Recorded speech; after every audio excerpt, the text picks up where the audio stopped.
ஆன்மீக அன்பர்கள் அனைவருக்கும் வணக்கம். நம்மளுடைய சேனலில் தொடர்ந்து நிறைய சுவாரஸ்யமான ஆன்மீகம் சார்ந்த தகவல்களை தாங்க பார்த்துட்டு வந்துட்டு இருக்கோம். அந்த வரிசையில் இன்றைக்கி நம்ம என்ன பார்க்க போகிறோம் அப்படின்னு பார்த்திங்கன்னா, புதிதாக பிறக்க இருக்கக்கூடிய ஏப்ரல் மாதத்தில் என்ன மாதிரியான கிரக மாற்றங்கள்லாம் இருக்குது, என்ன மாதிரியான பலன்களை எல்லாம் கன்னிராசினியர்கள் அடைய இருக்காங்க. இது மட்டும் இல்லாமல் இந்த நாட்களை எளிமையாக கடந்து வரதுக்கு எவர்கள் செய்யக்கூடிய வழிபாட்டு முறைகள், பரிகாரங்கள்லாம் என்ன அப்படின்றத எல்லாத்தையும் தாங்க தெளிவாக தெரிஞ்சுக்க போகிறோம். வீடியோக்குள்ளே போகிறதுக்கு முன்னாடி நீங்கள் இன்னும் நம்ம சேனலை சப்ஸ்கிரைப் பண்ணாமல் இருக்கீங்க அப்படின்னா மறக்காமல் சேனலை சப்ஸ்கிரைப் பண்ணிக்கோங்க. கூடவே பக்கத்தில் இருக்கிற பெல் ஐக்கானை கிளிக் பண்ணிக்கோங்க.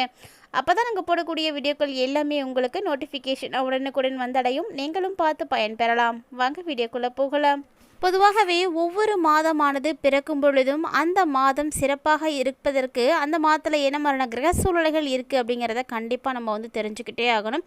ஏன்னா இந்த கிரக சூழ்நிலைகள் அப்படிங்கிறது தாங்க நம்மளுடைய வாழ்க்கையில் நடக்கக்கூடிய ஒவ்வொரு விஷயங்களையுமே தீர்மானிக்குது.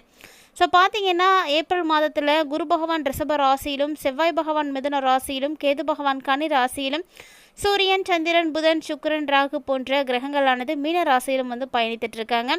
ஸோ இதன் மூலமாக ஒரு அற்புதமான யோகத்தையும் இந்த ஏப்ரல் மாதத்தினுடைய தொடக்க மாதத்தில் ஏற்பட்டிருக்கு. அதாவது ஏப்ரல் மாதத்தினுடைய ஆரம்பத்திலேயே ரொம்ப ரொம்ப சூப்பராக இருக்குங்க. ஏன்னா கஜகேசரி ராஜ யோகமானது ஏற்பட்டிருக்கு. இந்த யோகம் பார்த்திங்கன்னா எல்லாருடைய வாழ்க்கையிலுமே மிகப்பெரிய மாற்றங்களை கண்டிப்பாக ஏற்படுத்தி கொடுக்கும். அந்த வரிசையில் ஏப்ரல் மாதம் 3ஆம் தேதி அன்னைக்கு செவ்வாய் பகவான் மீன ராசியிலிருந்து கடக ராசிக்கு பயிற்சியாகி அங்கே நீச்சம் அடையிறாரு. ஏப்ரல் 14ஆம் தேதி அன்னைக்கு சூரிய பகவான் விடியற்காலை 3 மணிக்கு மேலே மாறப்போகிறாரு. அதாவது எப்போதுமே நவகிரகங்களின் தலைவன்னு சொல்லக்கூடிய சூரியனுடைய பயிற்சியை வைத்து தான் தமிழ் மாதமே கணக்கீடு செய்வாங்க. ஸோ அப்படி பார்த்தீங்கன்னா ஏப்ரல் 14ஆம் தேதி அன்னைக்கு சித்திரை மாதத்தினுடைய பிறப்பு, அதாவது தமிழ் புத்தாண்டானது இருக்குது. அதாவது இது வரைக்குமே சூரியன் மீனராசியில் தாங்க பயணித்துட்ருக்காரு. இந்த ஏப்ரல் மாதம் 14ஆம் தேதிக்கு அப்புறமா தான் இவர் மேசராசிக்கு மாறுவார். ஸோ அப்போ தான் தமிழ் மாதமே பிறக்குது. இந்த மாதம் ரொம்பவே விசேஷமான நாட்கள் அப்படின்னு சொல்லப்படக்கூடியது அப்படின்னா, ஏப்ரல் 1ஆம் தேதி அன்னைக்கு கார்த்திகை விரதம், ஏப்ரல் 5ஆம் தேதி அன்றைக்கு வாஸ்து நாள், ஏப்ரல் 6ஆம் தேதி அன்றைக்கு ராம நவமி, ஏப்ரல் 11ஆம் தேதி அன்றைக்கு பங்குனி உத்திரம், ஏப்ரல் 12ஆம் தேதி அன்று பௌர்ணமி, ஏப்ரல் 14ஆம் தேதி அன்று சித்திரை பிறப்பு, ஏப்ரல் 24 அன்னைக்கு மற்றும் ஒரு வாஸ்து நாள், ஏப்ரல் 27ஆம் தேதி அன்று அமாவாசை, ஏப்ரல் 30ஆம் தேதி அன்று அட்சய திருதியை. இதுதான் இந்த மாதத்தில் நிகழக்கூடிய விசேஷமான நாட்கள் அப்படின்னு சொல்லலாம். அப்படிப்பட்ட விசேஷமான நாட்களை உடைய ஏப்ரல் மாதம் அப்படின்றது நிறைய மாற்றங்களை கன்னிராசினியர்களுக்கு ஏற்படுத்தி கொடுக்குதுங்க. ஆல்ரெடி பார்த்திங்கன்னா உங்களுக்கு மார்ச் 29ஆம் தேதி அன்றைக்கி சனி பகவான் பயிற்சி ஆகிட்டார். ஸோ சனி பகவான் இப்போ உங்களுக்கு கண்டக சனியாக அமர்ந்திருக்கிறாரு. இந்த காலகட்டங்களில் கொஞ்சம் நீங்கள் உஷாராக தான் இருக்கணும். ஒரு சில பிரச்சனைகள் அப்படின்றது உங்களுக்கு நிகழ்கிறதுக்கும் வாய்ப்புகள் இருக்குது. ஆனால் குரு பகவானுடைய பார்வை உங்களுக்கு அம்சமாக இருக்கிறதுனால ஓரளவுக்கு நீங்கள் தப்பிக்கிறதுக்கு முடியும். இருப்பினும் கூட இந்த ஏப்ரல் மாதம் எப்படி இருக்குது, இந்த 30 நாட்களையும் நீங்கள் எப்படி கடந்து வர போகிறீங்க, என்னென்ன விஷயங்கள் உங்களுக்கு இந்த நாட்களில் நடக்க போகுது அப்படின்றத நம்ம இப்போ டீட்டெயில்டாக தெரிஞ்சுக்க போகிறோம். கன்னிராசி நேயர்களுக்கு ஏப்ரல் மாதத்தினுடைய பலன்கள் எப்படி இருக்கும் அப்படின்னு பார்த்தீங்கன்னா, கொஞ்சம் சுமாராக தாங்க இருக்குது. ஏன்னா மாதம் முழுக்கவுமே உங்களுக்கு ராசியில் கேது பகவான் இருக்க போகிறாரு. மேலும் மாதத்தினுடைய தொடக்கத்திலேயே பார்த்தீங்கன்னா சூரியன், புதன், சனி, சுக்கிரன், ராகு இவங்க எல்லாருமே உங்களுக்கு ஒன்று சேர்ந்து 7ஆவது வீட்டில் பேச்சாகி இருக்கிறாங்க. இதனால் பணியில் தடங்கல்கள் ஏற்படுறதுக்கு நிறைய வாய்ப்புகள் இருக்குது. ஸோ கன்னிராசி அன்பர்கள் இந்த நாட்களை ஒழுங்காக கடந்து வரதுக்கு கண்டிப்பாக நிதானம் அப்படிங்கிறது தேவைப்படுதுங்க. அது மட்டும் கிடையாது, திருமண வாழ்க்கையிலையும் நிறைய பதற்றங்கள், மோதல்கள் இது எல்லாமே உங்களுக்கு இருக்கும். சொல்லப்போனால் உடல்நலத்துலேயும் பிரச்சனைகளானது ஏற்பட இருக்குது. உங்களை மட்டும் கிடையாது, உங்களுடைய மனைவியும் தொந்தரவு செய்கிற மாதிரி இருக்கும். ஸோ இதனால் கன்னிராசி நேயர்கள் ஒவ்வொருவருமே ரொம்ப ரொம்ப கவனமாக இருக்கக்கூடிய ஒரு மாதம் தான். இதனால் நீங்கள் ஒரு சில ஏமாற்றங்களை கூட உணர்றதுக்கு வாய்ப்புகள் இருக்குது. இது மட்டும் இல்லாமல் காதல் உறவுகள் பார்த்திங்கன்னா ரொம்ப ரொம்ப சிறப்பாக இருக்கும். ஆனால் உங்களுடைய கருத்துக்களை நீங்கள் வெளிப்படுத்தும் பொழுது கண்டிப்பாக நிதானத்தை கடைபிடிக்கணும். உங்களுடைய கருத்துக்களை நீங்கள் முன்னோக்கி எடுத்துகிட்டு போகிறதன் மூலமாக உங்களுடைய வாழ்க்கையில் இருக்கக்கூடிய பிணைப்புகளில் நீங்கள் நிச்சயமாக வெற்றிகள் பெறுவீங்க. ஸோ அது எந்த ஒரு உறவாக இருந்தாலும் பரவாயில்ல, நல்ல ஒரு மாற்றங்கள் உங்களுக்கு உறுதியாக கிடைக்கும். கண்டிப்பாக இந்த காலகட்டங்களில் கன்னிராசி நேயர்கள் கடினமாக உழைக்க வேண்டி இருக்குங்க. உழைக்கும் மக்களுக்கு உரிய அற்புதமான ஒரு நேரம் அப்படின்னு கூட இந்த நேரத்தை சொல்லலாம். ரொம்ப ரொம்ப உங்களுக்கு சாதகமாக இருக்கும்.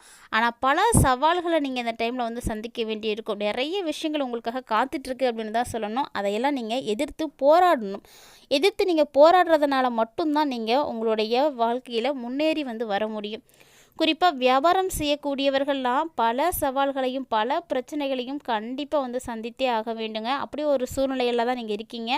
கிரக மாற்றங்கள் எப்படி இருக்கோ அதை பொறுத்து ஒவ்வொருவருக்குமே அதாவது எந்த தொழில் செய்யக்கூடியவர்களாக இருந்தாலுமே நிறைய பிரச்சனைகள் அப்படிங்கிறது உருவாகும்.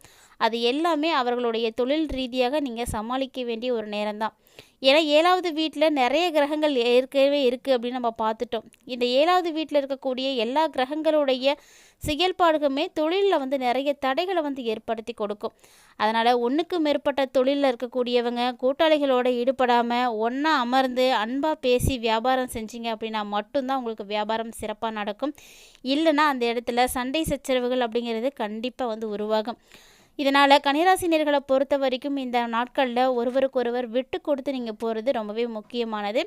குறிப்பாக கல்வி பயிலக்கூடிய மாணவர்களுக்கெல்லாம் இந்த மாதம் கடினமான உழைப்பு நிறைந்ததாக இருக்கும். ஸோ கண்டிப்பாக பப்ளிக் எக்ஸாம் எழுதக்கூடிய கன்னிராசி அன்பர்களாக இருக்கீங்க அப்படின்னா ரொம்ப கவனத்தோட கடினமான எஃபெக்ட் போட்டு படிக்கணுங்க. அப்போ தான் உங்களால் வந்து நல்லபடியாக வந்து எக்ஸாம்ஸ்லாம் கூட அட்டன் பண்ண முடியும். நிறைய விஷயங்கள் உங்களுடைய கவனச்சிதறல் மூலமாக வந்து மறந்து போகிறதுக்கும் வாய்ப்பு இருக்குது.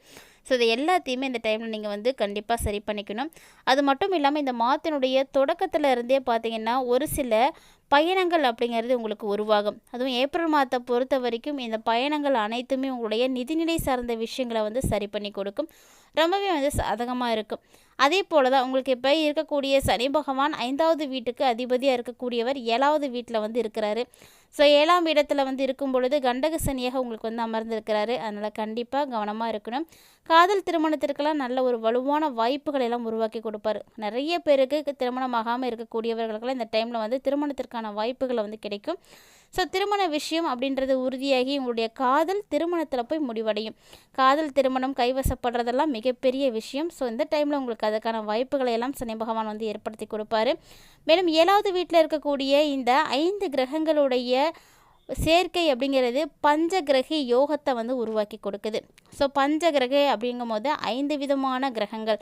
இந்த 5 கிரகங்களும் வந்து ஒன்றா இருக்கக்கூடிய நேரத்தில் அற்புதமான யோகமானது கன்னிராசி நேயர்களுக்கு வந்து உருவாகுதுங்க. ஸோ இது பார்த்திங்கன்னா உங்களுக்கும் சரி உங்களுடைய மனைவிக்கும் சரி ஒருவரை ஒருவர் புரிந்து கொள்வதில் ஒரு சில சிக்கல்களை எல்லாம் உருவாக்கி கொடுக்கும். ஸோ கண்டிப்பாக அண்டர்ஸ்டாண்டிங் அந்த இடத்துல இருந்தால் மட்டும்தான் பிரச்சனைகளானது உருவாகாது. ஏன்னா கிரக அமைப்புகள் வந்து சரியாக இல்லைங்கிற பட்சத்தில் எப்பேற்பட்ட விஷயமாக இருந்தாலுமே கூட ஒரு பிரச்சனைகளை வந்து உருவாக்கிடும். அது திருமணமாகி இருக்கக்கூடியவர்களுக்கெல்லாம் இந்த டைம் கொஞ்சம் பலவீனமாக தான் இருக்கும். அதனால் பொறுமையாக குடும்ப சூழலை வந்து கடந்து வரணும். குடும்ப சூழ்நிலை அவ்வளவு சிறப்பாக இருக்காது அப்படின்னு கூட சொல்லலாம். முடிந்த அளவுக்கு இருவருக்கும் இருக்கக்கூடிய இடையான கருத்துக்கள் அப்படிங்கிறது ரொம்ப ரொம்ப டிஃப்ரெண்ட்டாக இருக்கும். ஸோ உடனடியாக அந்த கருத்து வேறுபாடுகளை வந்து நீங்கள் தகர்த்து எறியணும். அது மட்டும் இல்லாமல் மாதம் முழுக்க உங்கள் ராசியில் கேது பகவான் வேறு இருக்க போகிறாரு. இந்த கேது பகவான் பெயர்ச்சிப்பதோடு மட்டும் இல்லாமல் மாதத்தினுடைய தொடக்கத்திலிருந்தே உங்களுக்கு 7வது வீட்டில் இந்த 5 கிரகங்களும் வந்து இருக்கிறது அப்படிங்கிறது நிறைய பிரச்சனைகளை வந்து ஏற்படுத்தி கொடுக்கும் அப்படிங்கிறத கண்டிப்பாக உறுதிப்படுத்தி சொல்லுது. ஸோ கன்னிராசி அன்பர்கள் இந்த ஏப்ரல் மாதத்தில் முடிஞ்ச அளவுக்கு வந்து கவனமாக இருங்க.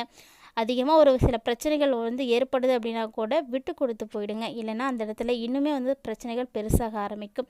இந்த டைமில் உங்களுடைய ஆரோக்கியத்திலையும் நல்ல ஒரு கவனம் வந்து எடுத்துக்கணும். ஏன்னா உடல்நல பிரச்சனைகள் வந்து அதிகரிக்கிறதுக்கு நிறைய வாய்ப்புகள் இருக்குது.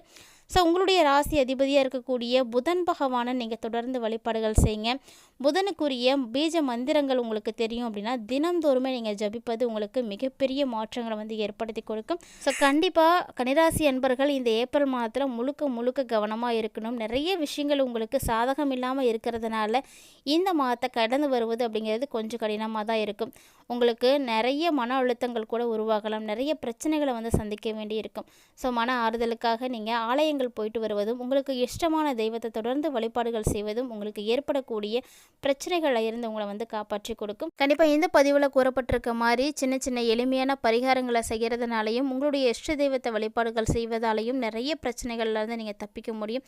இந்த பதிவில் கன்னிராசி நேயர்களுக்கு இந்த மாதத்தில் ஏற்படக்கூடிய கிரக மாற்றங்களானது எத்தகைய மாறுதல்களை எல்லாம் ஏற்படுத்தி கொடுக்குது, என்னென்ன பிரச்சனைகளை எல்லாம் ஏற்படுத்த போகுது, என்ன விஷயத்துலலாம் கவனமாக இருக்கணும் அப்படிங்கிறத எல்லாத்தையுமே தெளிவாக இந்த பதிவின் மூலமாகவே தெரிஞ்சுட்ருப்பீங்கன்னு நினைக்கிறேன். ஸோ அதுக்கு இந்த வீடியோ பதிவு உங்களுக்கு ரொம்பவே யூஸ்ஃபுல்லாக இருந்திருக்கும். இந்த வீடியோ உங்களுக்கு பிடிச்சிருக்கு அப்படின்னா லைக் பண்ணுங்கள், ஷேர் பண்ணுங்கள், மறக்காமல் கமெண்ட் பண்ணுங்கள். இது மட்டும் இல்லாமல் இது போல் நிறைய இன்ட்ரெஸ்டிங்கான ஆன்மீகம் சார்ந்த தகவல்களை எல்லாம் நீங்கள் உடனுக்குடன் பார்த்து தெரிஞ்சுக்கணும் அப்படின்னு விருப்பப்பட்டீங்கன்னா மறக்காமல் நம்ம சேனலை சப்ஸ்கிரைப் பண்ணிவிட்டு ஃபாலோ பண்ணிக்கோங்க. ஆன்மீக ரீதியாக கொடுக்கப்படக்கூடிய எளிமையான பரிகாரங்களையும் கண்டிப்பாக வந்து செய்வதால் நிறைய மாற்றங்கள் உருவாகும். இது போல் நிறைய இன்ட்ரெஸ்டிங்கான நியூஸையும் எளிமையான பரிகாரங்களையும் பார்த்து தெரிஞ்சுக்கிறதுக்காக சேனலோட எப்போதும் இணைந்திருங்க. கன்னிராசி நேயர்களாகிய நீங்கள் தொடர்ந்து இந்த பதிவை பார்த்துருக்கீங்க அப்படின்னா மறக்காம வீடியோக்கு ஒரு லைக் பண்ணிக்கோங்க. மேலும் இது போல் நிறைய இன்ட்ரெஸ்டிங்கான ஆன்மீகம் சார்ந்த தகவல்களோட மற்றொரு ஆன்மீக பதிவில் சந்திக்கலாம்.